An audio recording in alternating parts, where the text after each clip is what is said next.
Mas a violência gerada pela bandidagem desceu o morro, saiu da periferia e mostrou a cara. E isso não é só no Rio de Janeiro. Isso aqui é baseado no Rio de Janeiro, mas a gente sabe que esse tipo de problema acomete todas as cidades do país, do mundo, enfim, é um problema geral. A violência desceu o morro, saiu da periferia e alcançou a classe média. E os ricos, não há mais onde se esconder. Carro blindado, vidro escuro, condomínio fechado, cerca elétrica, câmera de vigilância 24 horas. A sociedade gasta fortunas para se proteger, mas um dia a violência descobre uma brecha e ataca, nos transformando em mais um número das estatísticas. Não é verdade? As quadrilhas, cada vez mais ousadas, exibem o seu poder à luz do dia, decapitando o inimigo, literalmente, tocando fogo no corpo e largando na rua, perto do metrô, para que todos entendam de uma vez por todas quem é que manda no pedaço. Está desse jeito. A minha amiga não quer a guerra no lugar onde ela mora. Ninguém quer. Né? O Estado deveria proteger os cidadãos, mas entra ano e sai ano, entra década e sai década, e isso não acontece. O que sobra ao cidadão? O que é que sobra ao coitado do cidadão?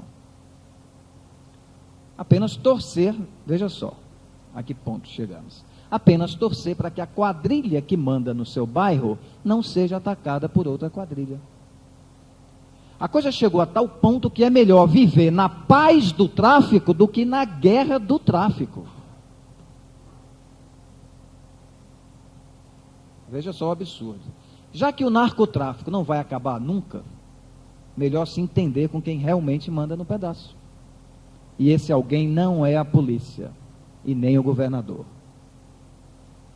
E por que diabo as forças de segurança não agem? Nós não pagamos para elas agirem? Por que elas não agem? Chegamos a um segundo nível da questão.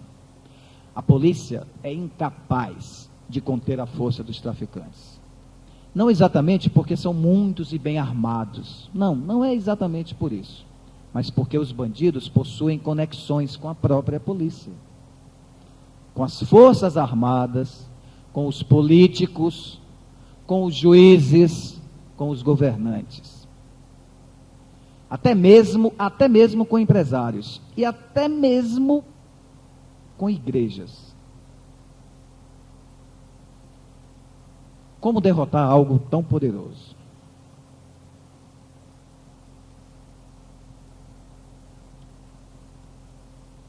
Eu não falei que eu ia jogar gasolina na história? É bom de vez em quando a gente atiçar, né, um pouco o pensamento. Essa foi a primeira crônica publicada, chamada Quem Tem a Droga Tem o Poder. Ela continua... Ela continua numa segunda parte, que eu vou ler agora para vocês, chamada Os Discretos Sócios do Narcotráfico. Os Discretos Sócios do Narcotráfico, onde a gente tenta aprofundar um pouquinho mais, um nível mais, essa questão. Vamos lá? Todo mundo está careca de saber que há policiais que são pagos pelos próprios bandidos, ganhando muito mais do que o seu baixo salário na corporação. O narcotráfico paga, e muito bem, a advogados, juízes, políticos, religiosos, empresários e, como eu falei, até a governantes que fazem acordos com as quadrilhas. Todos são elos na longa rede do narcotráfico e todos lucram com a ilegalidade da droga. São sócios discretos da bandidagem e para eles o caos social é financeiramente vantajoso. Nada de mudanças, por favor. É tanta a dinheirama envolvida que as ideologias, o bom senso e a consciência ficam em segundo plano. Que se foda o mundo, pensa o sujeito ao fazer as contas de quanto lucrará dando uma mãozinha, só uma mãozinha ao tráfico. Vai todo mundo para o inferno mesmo? Então, o que é que eu vou ficar fazendo sozinho no céu? É a lógica do cidadão. Pois é, todo mundo comprado. Parece aqueles filmes onde o mocinho descobre horrorizado que simplesmente todos ao redor são cruéis alienígenas disfarçados, né? Aqueles filmes de ficção. E que não tem saída para o mocinho. O negócio da droga ilegal é o maior do planeta, movimentando bilhões e bilhões. As quadrilhas internacionais mexem também com pirataria de CD, de DVD, armas, tráfico de órgãos, imigrantes ilegais, enfim, é um cardápio. Elas movimentam mais dinheiro que muito país. E os governos? Os governos. E os governos? Bem, os governos declararam guerra às drogas. Guerra às drogas. É um nome pomposo, né? Dá até para ouvir as cornetas e os tambores. Guerra às drogas. Quase que dá para ver os cidadãos marchando, empunhando os seus estandartes. Todos gritando rumo ao campo de batalha. Guerra às drogas. Mas peraí. Quem é que vão combater? Os bandidos? Ou os consumidores? Nós já sabemos que não adianta desmantelar as quadrilhas ou matar o seu líder, pois para cada um que sai de cena, há 10 querendo entrar. Também não dá para prender todo mundo que fuma o seu baseado. Então, talvez seja mesmo um combate à própria droga. Um combate à própria droga. Mas qual droga? Qual das drogas? E como se combate a droga? Fuzilando pés de maconha? Lá em Cabrobró? Erradicando folhas de coca da face do planeta? E como lutar contra as drogas sintéticas, que sintetizam tudo em pequenas pílulas e que qualquer bunda suja fabrica no fundo da sua casa e leva para a festa no bolso da bermuda?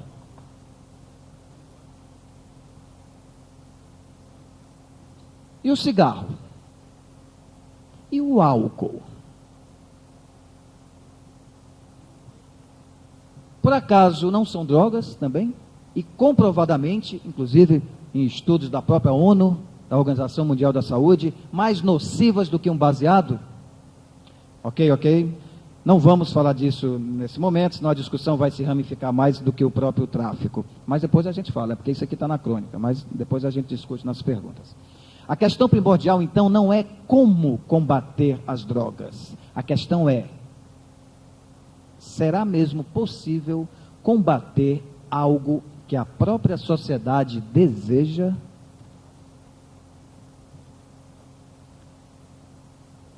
A guerra às drogas já nasceu perdida. Não sejamos hipócritas. O mundo quer as drogas. O mundo quer as drogas, sempre quis. As sociedades sempre conviveram com as drogas, lícitas ou não, porque precisam delas.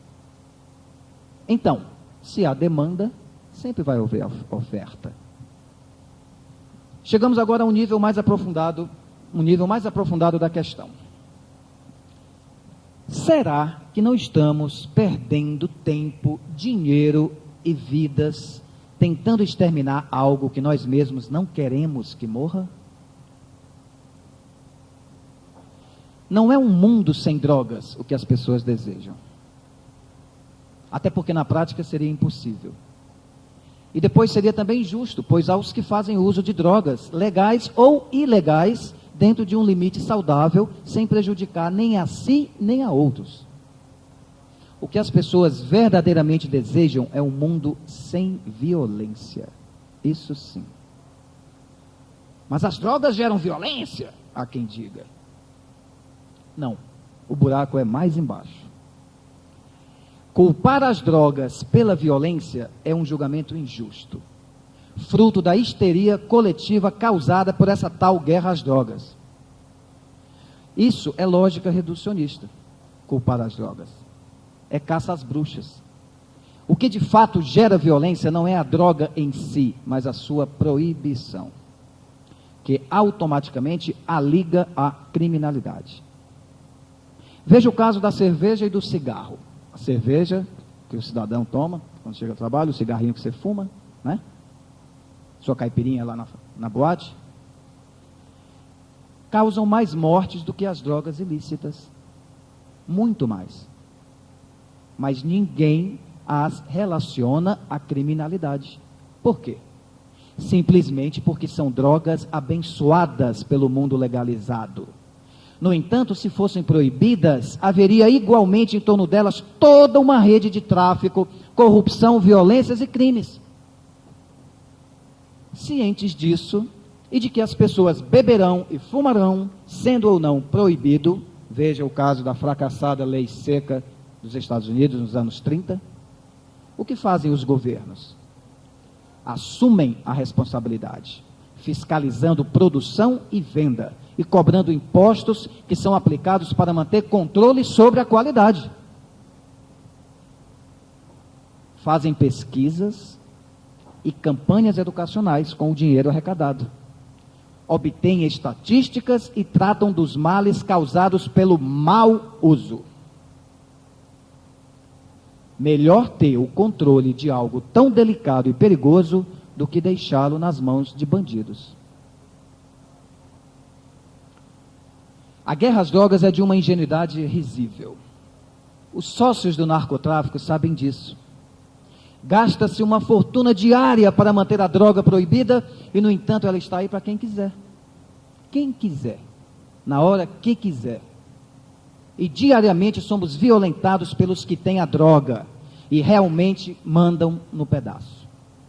A guerra às drogas jamais vai funcionar, simplesmente porque mira o alvo errado. O grande inimigo não é a droga, é a criminalização do seu uso.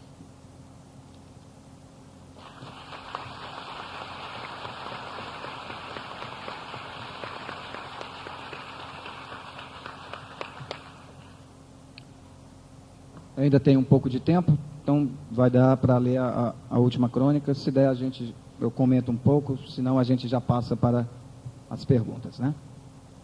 Essa foi a segunda crônica, é a terceira e última, né? Que encerra a série. Depois, quem tiver interessado, tudo está à disposição no meu site, www.ricardokelmer.net. É só acessar lá, você pode imprimir depois.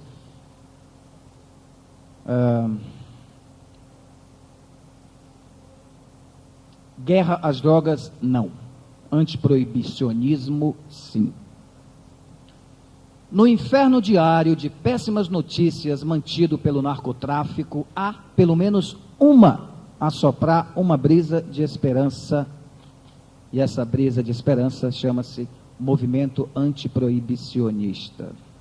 Ele cresce em todo o mundo e dá seus primeiros passos organizados no Brasil. Ele prega a descriminalização de plantas e a regulamentação do seu comércio. E não admite que o Estado tenha o direito de decidir o que você deve ou não fazer ao seu corpo ou à sua mente.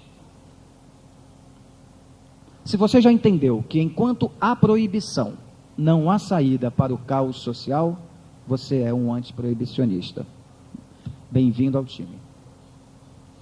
É um tema espinhoso e polêmico.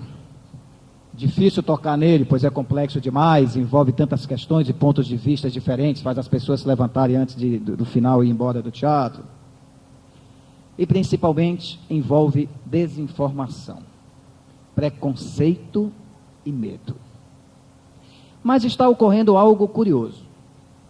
A violência causada pelo comércio da droga ilegal alcançou níveis tão insuportáveis que a sociedade está sendo forçada pela primeira vez a encarar o problema, sem hipocrisia. Não dá mais para varrer a sujeira e o sangue para baixo do tapete. O tapete do mundo já está vermelho. A busca por estados especiais de consciência através do álcool, dos gases naturais, das plantas e técnicas meditativas, seja em contextos terapêuticos, religiosos ou recreativos, sempre fez parte de todas as sociedades. Por ser um anseio intrínseco à condição humana, proibir as pessoas de buscar esses estados não impediu que elas prosseguissem buscando. Aliás, o que se vê hoje é o aumento generalizado dessa busca, do qual o tráfico se aproveita e muito bem, se fortalecendo cada vez mais, se infiltrando nos governos e corrompendo quem surge à sua frente, desde policiais e advogados, a políticos, juízes e religiosos, tomando o poder do Estado e fazendo as suas próprias leis, e destruindo as sociedades, causando violência e terror. Não adianta dizer aos usuários de drogas ilegais que eles alimentam o tráfico. É um argumento ingênuo, pois significa culpar a natureza humana e sua busca natural por estados especiais de consciência. Se sempre haverá procura, sempre haverá quem forneça. Assim, se o Estado não assume as responsabilidades relativas à questão, alguém o fará. E se o Estado proíbe a busca natural das pessoas, obrigatoriamente descamba para o submundo da clandestinidade, empurrando o cidadão pacífico e trabalhador, chefe de família, para a criminalidade e para a violência. Quem luta pela não proibição, compra briga não com a sociedade, mas com o próprio tráfico, que é o maior interessado na proibição, e sabe que deve mantê-la para manter o seu poder. O tráfico sabe que as pessoas não pararão de buscar as drogas. Ele sabe também que o Estado, comprometido com a hipocrisia e com o preconceito, evita sujar as mãos com a questão. O tráfico sabe mais que ninguém que o dinheiro compra tudo, inclusive o silêncio que mantém tudo como está e que faz com que a gente não discuta a questão. O dinheiro do tráfico financia o medo de se tocar no assunto. E nada muda. E as drogas sintéticas ficam mais baratas e acessíveis, e os nossos filhos continuam no caminho delas, e nada muda e tudo piora. A tal guerra às drogas já começou derrotada, porque é sempre inglório lutar contra a natureza humana. Assim como a lei seca, o fim da proibição é uma questão de tempo. O que milhões de pessoas sempre pediram no mundo inteiro, com argumentos sensatos e nunca foram ouvidas, se tornará realidade por causa da violência insuportável causada pelo tráfico. Não será uma transição fácil, claro, pois a sociedade terá antes que largar a hipocrisia e olhar de frente para um dos seus piores fantasmas. E olhar de frente para os nossos fantasmas, a gente sabe como é difícil, né? Se isso já é difícil no nível individual, socialmente é mais complicado ainda. Sim, droga pode destruir quem faz uso dela. Claro, mas isso não pode ser motivo para proibir o seu uso. O que você acharia se fosse proibido, se você fosse proibido de beber a sua cervejinha só porque o seu vizinho se tornou alcoólatra?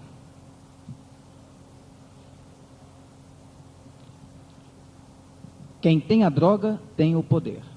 Não há saída para a sociedade a não ser tomar o poder do tráfico, legalizando as drogas e controlando o seu comércio. Não precisamos de proibição. Precisamos é educar os nossos filhos e prepará-los para um mundo onde sempre haverá droga. Não precisamos de uma polícia da mente, mas de democracia, direitos humanos e liberdades individuais. Precisamos de uma sociedade mais justa, com emprego para todos e não de tráfico e muito menos de guerra às drogas. Precisamos é de amor ao planeta e à humanidade. Precisamos é de paz.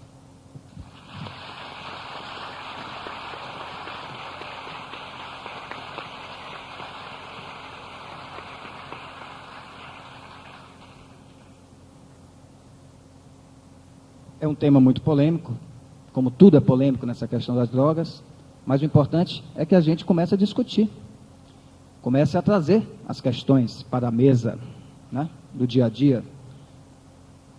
E acredito que o Encontro para a Nova Consciência deveria repensar a sua programação e incluir nele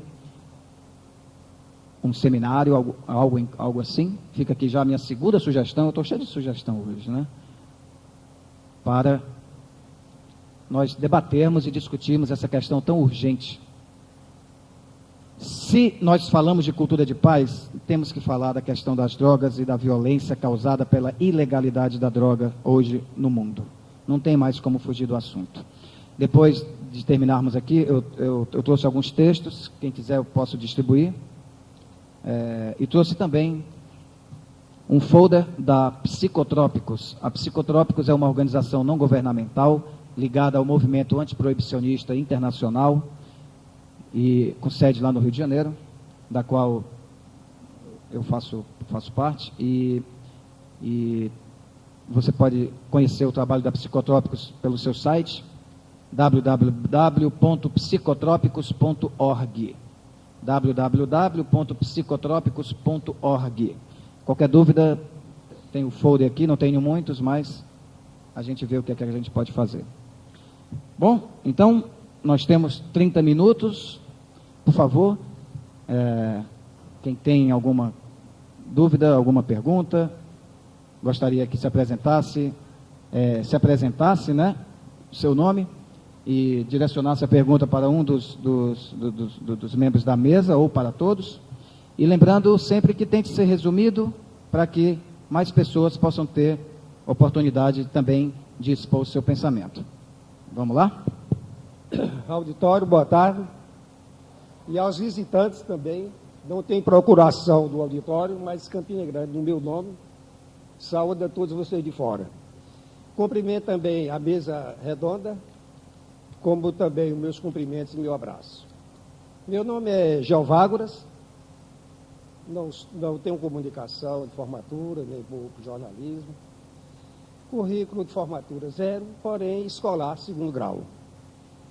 Eu não tenho perguntas, porque o assunto em epígrafe foi bastante complexo e é muito difuso, principalmente falando-se em comunicação. Então, o que eu notei, de cabisbaixo ouvindo os senhores, notei bem que vocês falavam sempre na cultura da paz. Inclusive, o Peregrino, se eu não me engano, o nome, ele falou a respeito da Madame Blavatsky, Helena Petrovna Blavatsky, quando ela falou de Égora, da fusão da guerra, a cultura de guerra. Então, é como a fome. Eu não almocei, já estou com fome, mas se eu tivesse almoçado, também estava com fome. E mais tarde eu ia de jantar. E assim, sucessivamente, jamais teria fim.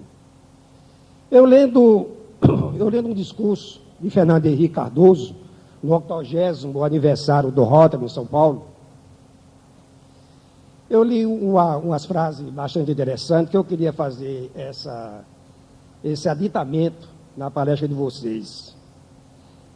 Ele disse que, enquanto não existir um código de postura único, universal e que se cumpra, veja só como ele fala, enquanto não existir um código único de postura e que se cumpra, no universo não há paz.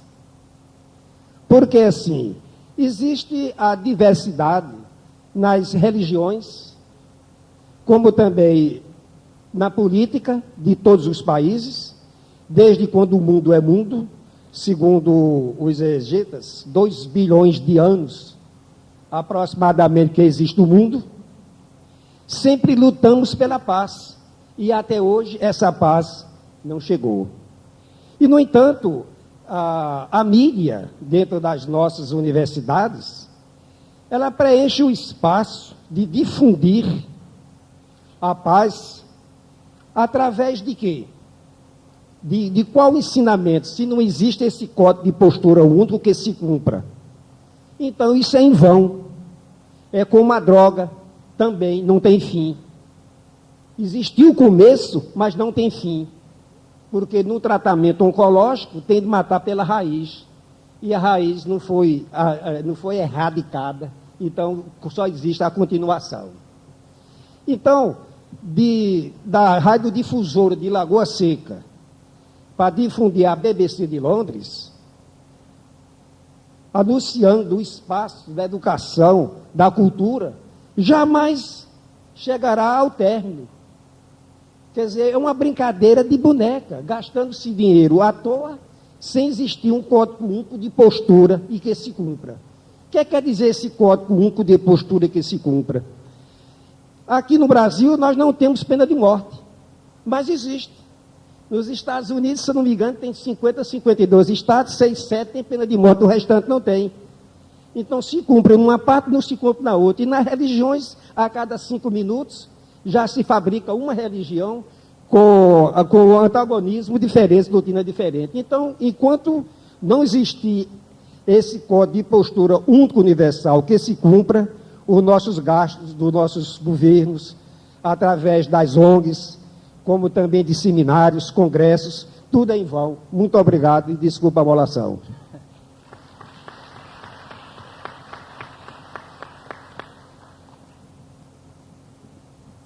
Um abraço a todos. É um grande prazer compartilhar com vocês essa programação desse evento maravilhoso. Eu gostaria de dirigir uma questão. Teu nome, por favor? César. César. Eu sou professor do curso de comunicação, já passei aqui pela UEPB e atualmente eu estou numa faculdade privada em João Pessoa. Eu gostaria de lançar uma questão especificamente para o professor Custódio, mas se os demais membros da mesa quiserem intervir, ok. Recentemente a gente teve em João Pessoa um episódio marcante, pelo menos para mim, e eu percebi que também para toda a sociedade pessoense isso foi muito forte, e para Paraíba como um todo, que foi o suicídio registrado em tempo real pelas TVs, pelos jornais, por toda a mídia paraibana, que teve uma grande repercussão lá no Hospital Universitário de João Pessoa.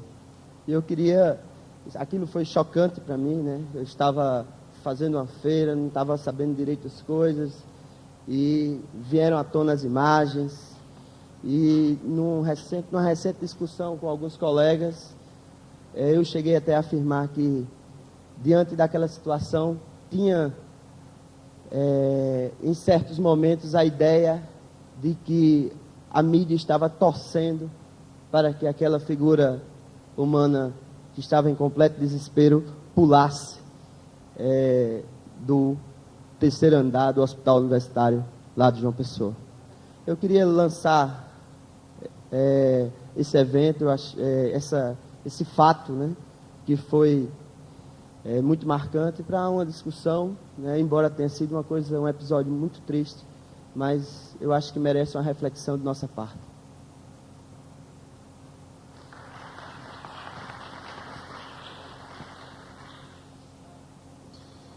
Eu entendo que... Posso responder logo agora?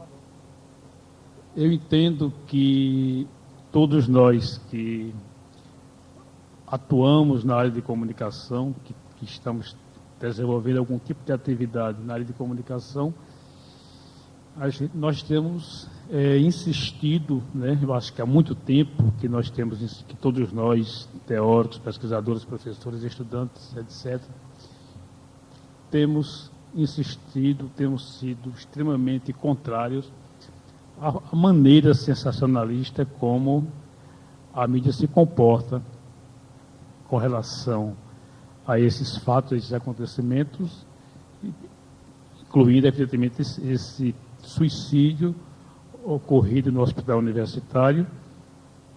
Eu acompanhei o jornal Correio da Paraíba e em vários planos, inclusive, em vários ângulos, inclusive, a queda do paciente do HU. Eu acho que é lamentável, eu acho que não é essa a orientação, não é essa a formação que nós, enquanto professores, passamos para os nossos alunos. Eu acho que há uma infinidade de estudos de pesquisas. Eu acho que em várias universidades do país isso tem sido tema de discussão, de reflexão. Eu acho que vários seminários, em vários congressos que eu já participei, essas questões, elas estão sempre sendo retomadas e, lamentavelmente, a gente sabe que não é somente não é somente no contexto nacional que nós estamos acompanhando, que nós estamos presenciando esse tipo de comportamento. Aqui no curso de comunicação da UEPB, por exemplo, nós temos orientado vários trabalhos monográficos, vários trabalhos de conclusão de curso, exatamente onde os alunos tentam mostrar os aspectos negativos dos jornais locais, das emissoras de rádio, das televisões, no que diz respeito ao tratamento, à forma como trata, né, essas questões. Um jornal local, por exemplo, tem trabalhado insistentemente a questão da morte, né? Quer dizer, como é que